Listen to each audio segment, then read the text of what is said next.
Hello guys, welcome back to my channel. Dear students, in this video lecture we are going to discuss a most important problem for IPE as well as MCET mains, that is finding the sum of the infinite series. Now let us see on the screen, that is find the sum of the infinite series 1 plus 1 by 3 plus 1 into 3 by 3 into 6 plus 1 into 3 into 5 by 3 into 6 into 9 plus so on. This point denotes into here. Okay, point మనల్ని into denote చేస్తుంది. ఈ problems అంటే ఈ model problems మనకి ఈ section లో మనకి 6 to 7 problems ఉన్నాయి. ఈ 7 లో గన్ షార్ట్ గా ఒకటి మాత్రం ఖచ్చితంగా వస్తుంది. అన్ని సేమ్ మోడలే, కానీ దీంట్లో 2 or 3 డిఫరెంట్ మోడల్స్ ఉంటాయి. అంటే మోడల్స్ ఏం లేదు, అదే ప్రొసీజర్ లే కానీ కొద్దిగా టర్మ్స్ మనం యాడ్ చేయడం సపరేట్ చేయడం చేయాల్సి ఉంటుంది. సరే, మీరు ఒక 2 ప్రాబ్లమ్స్ చూసినట్లయితే మీకు క్లియర్ గా అర్థమవుతుంది.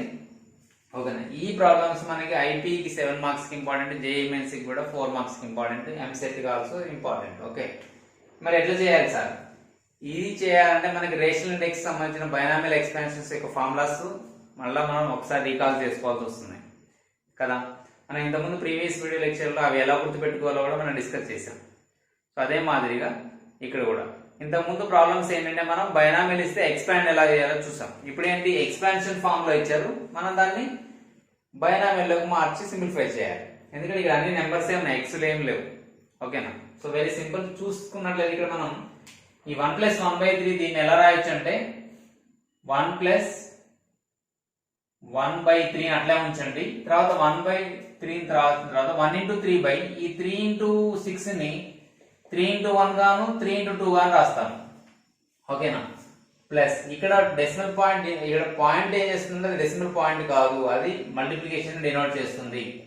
1 × 3 × 5 బై ఓకే 3 × 6 × 9 ఉంది కదా, దాన్ని 3 × 1 గాను 6 ని 3 × 2 గాను 9 ని 3 × 3 గాను రాస్తున్నాం, ప్లస్ 1. ఇక్కడ అన్ని చూసుకుంటే అన్ని పాజిటివ్ టర్మ్స్, ఏది కూడా ఆల్టర్నేట్ సైన్స్ లేవు. క్లియర్ అంటే ఆల్టర్నేట్ సిరీస్ లేదంటే మన ఆన్సర్ ఏమై ఉంటుంది, అయితే 1 + x whole power of +p/q1 అవ్వాలి, లేదంటే 1 - x whole power of -p/q1 అవ్వాలి. అంతే కదా, మనకి ఈ ఫామ్ లో రావాలి.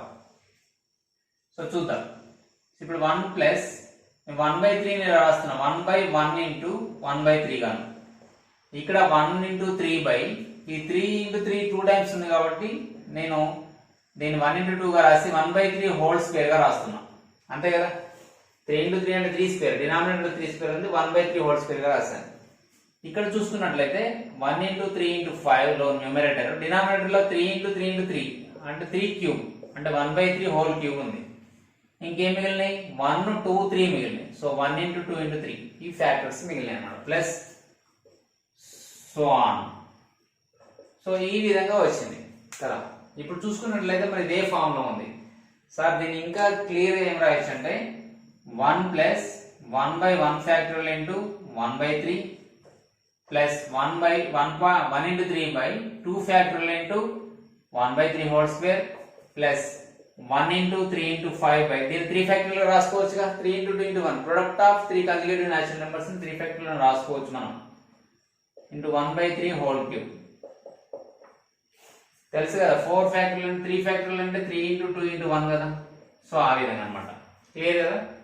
ఇప్పుడు మనం దీంతో కంపేర్ చేయొచ్చు. This is of the form, ఈ ఫామ్ లో ఉందా లేదా?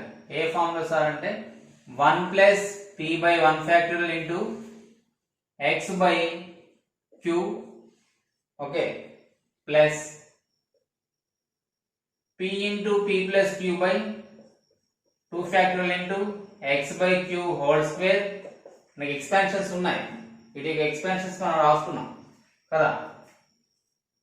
ఇది అన్ని ఇంక్రీజింగ్ ఆర్డర్ లో ఉన్నాయి, డిక్రీజ్ అవ్వట్లా. 1 × 3 × 5 ఇంక్రీజింగ్ ఆర్డర్ లో ఉన్నంటే p కి q కి మధ్యలో ప్లస్ వస్తున్నట్లే కదా, ఇంక్రీజింగ్ ఆర్డర్ లోనే ఉన్నాయి. ఏంటి ఈ ఫ్యాక్టర్స్, ఇక్కడ 1, ఇక్కడ 1 × 3, ఇక్కడ 1 × 3 × 5 ఇంక్రీజింగ్ ఆర్డర్ లోనే ఉన్నాయి కాబట్టి ఇక్కడ ప్లస్ వస్తుంది. ఓకేనా, నెక్స్ట్ ఇలా సో అన్నమాట. ఓకేనా, క్లియరా.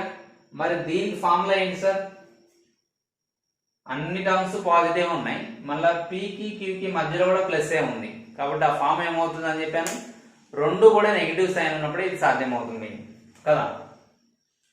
అంటే 1 minus capital X whole power of minus p by q అయినప్పుడు ఇది సాధ్యమవుతుంది కదా. ఒకవేళ ఇది ప్లస్ ఇది మైనస్ ఉంటే ఆల్టర్నేట్ సైన్స్ రావాలి, కానీ అన్ని పాజిటివ్ టర్మ్స్ ఇక్కడ ఉన్నాయి కాబట్టి మన ఎక్స్పాన్షన్ ఇది ఫార్ములా ఏంటి 1 minus capital X whole power minus p by q.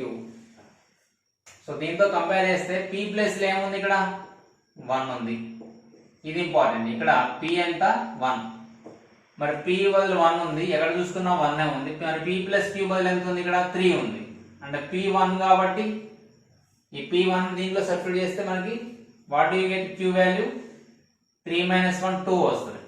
అంటే p తెలిసింది q తెలిసింది, మనకి మరి x తెలియాలి. అంటే x బై q ప్లస్ లో ఏముంది, మనకి ఇక్కడ 1/3 ఉంది కదా. x బై q ప్లస్ లో 1/3 ఉంది, మనకి q 2 అని తెలిసిపోయింది కదా. మరి ఆ 2ని ఇక్కడ రాయండి. అప్పుడు x ఏమవుతుంది, మనకి ఈ 2 అని తీసుకెళ్తే ఇట్ బికమ్స్ 2/3 కదా. సో మనకి x వాల్యూ 2/3 అని వచ్చేసింది, p వాల్యూ 1 వచ్చింది, q వాల్యూ 2 వచ్చింది. మరి మూడింటిని తీసుకెళ్లి దాంట్లో సబ్స్టిట్యూట్ చేస్తే సరిపోద్ది కదా. కాబట్టి ఇది మొత్తాన్ని మనం ఏమైనా రాసుకోవచ్చు, that is equal to 1 minus capital X అంటే ఏంటి, ఇక్కడ x బై q అంటే ఇక్కడ x వాల్యూ అంటే small x 2/3 whole to the power of minus p అంటే ఎంత 1 బై q అంటే ఎంత 2. సో 1 మైనస్ 2/3 అంటే సింప్లిఫై చేస్తే మనకి 1/3 వస్తుంది అంతేనా. Whole to the power of minus 1/2. ఆ మైనస్ తీసేయాలంటే ఇక్కడ దీన్ని రెసిప్రోకల్ రాసుకోవాలి, అంటే 3 పవర్ 1/2 అంటే దీని వాల్యూ ఎంత √3. అంటే ఈ మొత్తం యొక్క s ఇన్ఫినిటీని s మనం దీని ఇన్ఫైనైట్ సిరీస్ ని s అనుకుంటే మనకి s వాల్యూ ఎంత వచ్చింది √3 వచ్చింది అన్నమాట. సో ఈ విధంగా ఇన్ఫైనైట్ సిరీస్ ఇది ఇన్ఫైనైట్ సిరీస్ వరకు ఉంటాయి అన్నమాట. ఈ ఇన్ఫైనైట్ సిరీస్ యొక్క సమ్ మనం ఈ విధంగా ఫైండ్ అవుట్ చేయొచ్చు. దేర్ఫోర్ మన ఆన్సర్ ఏంటంటే 1 plus 1/3 plus 1 into 3/3 into 6 plus 1 into 3 into 5 whole by 3 into 6 into 9 plus so on. దీని వాల్యూ ఏంటంటే √3 కి సమానం. క్లియరా, దీని వాల్యూ √3 కి సమానం. సో ఈ విధంగా like this we will solve these type of problems. We have to assume it as s and we have to try to convert this form into either this form or this form, depends on the pq values and terms based on positive or negative terms. ఆ terms మీద depend అయ్యి ఇది చేస్తాం. ఇంకా కొన్ని forms కూడా ఉన్నాయి కదా మనకి. ఇంకొక ఫార్మ్ లో ఏం రాయొచ్చు అంటే ఇక్కడ 1 minus X whole power of positive అయినా అవ్వచ్చు, ఒక్కోసారి ఇక్కడ 1 plus X whole power of minus p by q అయినా అవ్వచ్చు. నాలుగింట్లో ఏదైనా రావచ్చు.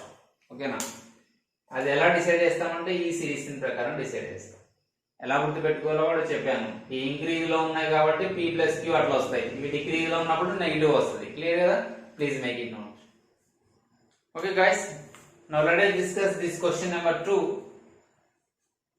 ఈ సెక్షన్ 3 లో ఫస్ట్ బిట్ లో క్వశ్చన్ నెంబర్ 2 లో ఏం చూద్దామంటే ఇది ఫైనల్ సిరీస్ ఇచ్చారు, దీని యొక్క సమ్ ఫైండ్ అవుట్ చేయమని అన్నమాట. బట్ దీన్ని ఎలా ఫైండ్ అవుట్ చేయాలి, ఈ some of the infinite series మనం s అనుకున్నట్లయితే ఇది ఏమవుతుంది 1 minus 4/5 plus 4 into 7. Descriptive exam లో మనం ఇచ్చిన క్వశ్చన్ ఒకసారి రాసుకోవాలి, మనందరికి తెలిసిన విషయమే. So 5 into 10 into 15 plus 1. ఇక్కడ అబ్జర్వ్ చేసినట్లయితే ఈ సిరీస్ లో ఆల్టర్నేట్ సైన్స్ ఉన్నాయి. ఆల్టర్నేట్ సైన్స్ ఉన్నాయంటే ఏంటి, మనకి రెండు ఫార్ముల్లో ఆన్సర్ రాదు. ఓకేనా, ఈ రెండు ఫార్ముల్లో ఆన్సర్ రాదు, ఏదైనా దిస్ ఆర్ దిస్ వస్తుంది. అదేంటో కూడా చూద్దాం. మరి ఇప్పుడు ఇది దీనికి నెంబర్స్ ఇచ్చుకున్నట్లయితే 1 2 3 4 అని ఇచ్చినట్లయితే మనకి 3 4 ఫామ్ లో రాదు ఆన్సర్. ఎట్లా వస్తుందో చూద్దాం. సో 1 మైనస్ 4/5 ని ఎలా రాసుకోవచ్చు, నేను 4 into 1/5 గా రాస్తా, అంటే 4/1 into 1/5 గా రాస్తా. ప్లస్ దీన్ని 4 into 7/5 into 10 ని 5 into 1 గాను 10 ని 5 into 2 గాను రాస్తాను. ఓకేనా, మైనస్ 4 into 7 into 9/5 ని 5 into 1 గాను 10 ని 5 into 2 గాను 15 ని 5 into 3 గాను రాస్తా. ప్లస్ సో ఆన్ ఇలా రాసుకుంటే ఎలా. క్లియర్ కదా. ఇప్పుడు మీరు చూసుకున్నట్లయితే ఇక్కడ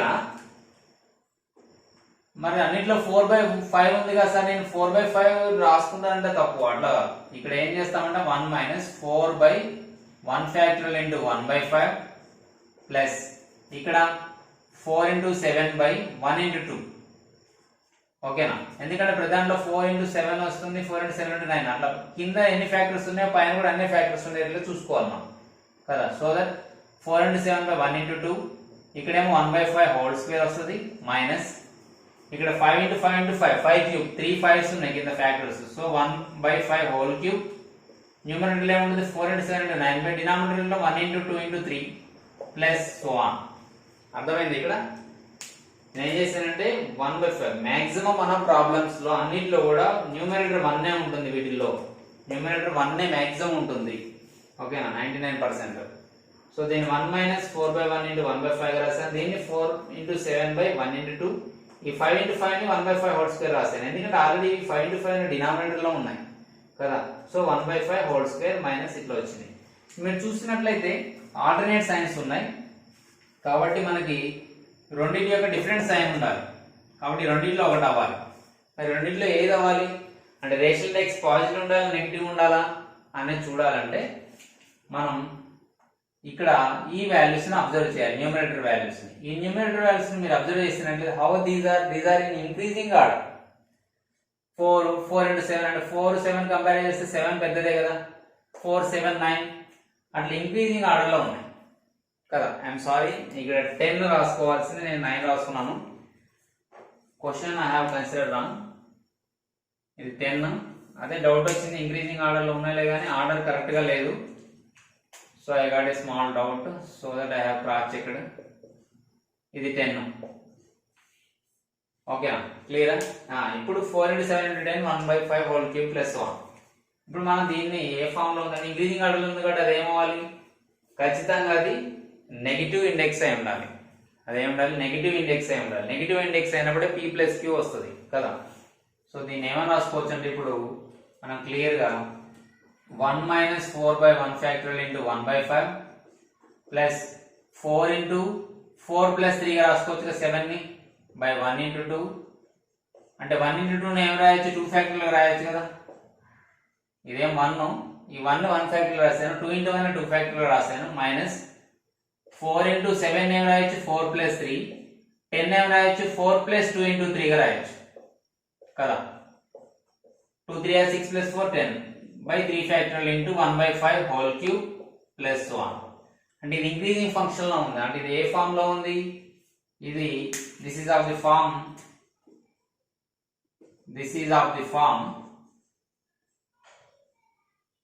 1 minus p by 1 factorial into small x by q plus p into p plus q. p into p plus q by 2 factorial into x by q whole square కదా minus so on. ఇట్లా ఉంది. Alternate science ఉన్నాయి కాబట్టి ఇది దేనికి సమానం? Second దానికి సమానం 1 plus x whole to the power of minus p by q. ఏం డౌట్ లేదు కదా. ఈ విధంగా మనం ఐడెంటిఫై చేయాలి. ఇప్పుడు మనకి p వాల్యూ అంతా క్లియర్. ఇక్కడ here p is equal to p plus 11 4 ఉంది. మరి p plus q plus 11 ఉంది 7 ఉంది. అంటే p వాల్యూ 4 అయితే q వాల్యూ ఎంత అవుతుంది? అప్పుడు 7 minus 4 3 అవుతుంది కదా. q వాల్యూ ఎంత అవుతుంది? 3 అవుతుంది. మరి p వాల్యూ 4 అయింది q వాల్యూ 3 అయింది. ఇక్కడ x by q is equal to ఎంతకి సమానం? 1/5 కి సమానం. కానీ మనకి q ఎంత వచ్చింది? 3 వచ్చింది కాబట్టి x by 3 is equal to 1/5. then small x is equal to 3/5. మనకి అప్పుడు స్మాల్ x ఎంత వచ్చింది? 3/5. ఈ 3 ని పంపిస్తే 3/5 అవుతుంది. క్లియర్ కదా? ఏం డౌట్ లేదు కదా. ఈ అన్నిటిని తీసుకెళ్ళి దీంట్లో పడేయాలి. ఓకేనా? సో 1 ప్లస్ క్యాపిటల్ x అంటే స్మాల్ x 3/5 ఇక్కడ అంటే x by q అని అర్థం. Whole to the power of minus 4/3. So sorry ఇక్కడ క్యాపిటల్ x అంటే small x value x by q కాదు ఇక్కడ x వాల్యూ అని అంటాం. ఇక్కడ క్యాపిటల్ x అంటే x value small x value. ఓకేనా? యాక్చువల్లీ ఇక్కడ తీసుకున్నాం. అప్పుడు 1 plus 3/5 హోల్ పవర్ minus 4/3. ఓకేనా? అప్పుడు ఇది సింప్లిఫై చేస్తే మనకి ఏమొస్తుంది? 1 plus 3/5 అంటే 8/5 whole to the power of minus 4/3. 8/5 minus whole to the power of reverse చేస్తే మనకి 5/8 whole to the power of plus 4/3 అవుతుంది. ఓకే. ఇప్పుడు సింప్లిఫై చేస్తే మనకి 5 power 4/3 whole by 8 power 4/3. 5 power 4/3 by 8 power 4/3 ని నేను 2 క్యూబ్ హోల్ పవర్ 4/3 గా రాస్తా. 8 ని 2 క్యూబ్ రాస్తాను పవర్ 4/3. 3 క్యాన్సిల్ అయిపోయి 5 power 4 by 3 whole by 16 అవుతుంది. 5 power 4 by 3 whole by 16. క్లియరా? సో ఈ విధంగా చేస్తాం అన్నమాట. ఓకే రైట్, అర్థమైంది అనుకోండి. ఇక్కడ క్యాపిటల్ ఎక్స్ అని అక్కడ తీసుకున్నాం, కానీ ఇక్కడ ఏదైతే ఎక్స్ వాల్యూ వస్తుందో అది రాసుకోవాలి ఇక్కడ. ఓకేనా, క్యాపిటల్ ఎక్స్ అంటే ఇక్కడ స్మాల్ ఎక్స్. ఓకేనా, ఎక్స్ వాల్యూ ఎంత వస్తే అంత రాసుకోవాలి ఇక్కడ. ఎక్స్ బై క్యూ కాదు, ఎక్స్ బై క్యూ అంటే 1/5 మనకి వచ్చేది ఇక్కడ. X is equal to Q by 5. ఇక్కడ క్యాపిటల్ ఎక్స్ అనేది క్యూ బై 5 అని రాయబోయి నేను small by mistake X by Q అని రాసిన. ఓకేనా, వేరే క్యాపిటల్ ఎక్స్ అంటే ఇక్కడ స్మాల్ ఎక్స్ తో సమానం. ఓకేనా, క్లియర్ కదా? సో ఈ విధంగా మనకి ఆన్సర్స్ వస్తాయి. అవునా, ఎందుకంటే ప్రతి దాంట్లో మనం 1 ప్లస్ సంథింగ్ రాసినప్పుడు ఇక్కడ ఎక్స్ అంటే ఇక్కడ ఎక్స్ తో సమానం. సో ఈ విధంగా మనం some of the infinite series find out చేద్దాం. మనం ఇంకా ఈ మోడల్ ప్రాబ్లమ్స్ ఇంకా 2 ఉన్నాయి, అవి చాలా చాలా ఇంపార్టెంట్. అవి కూడా ఇవి బేసిక్, ఇవి వస్తే మనం అవి చేయడం ఈజీ, కాబట్టి ముందు వీటిని ప్రాక్టీస్ చేస్తున్నాం. ఓకేనా, ప్లీజ్ మేక్ ఇట్ నోట్. ఇంకా నెక్స్ట్ వీడియో లెక్చర్ లో చాలా చాలా ఇంపార్టెంట్ ప్రాబ్లమ్స్ ఇంకా 2 డిస్కస్ చేద్దాం ఈ మోడల్లో. Okay, keep watch our channel. If you have any doubts please comment.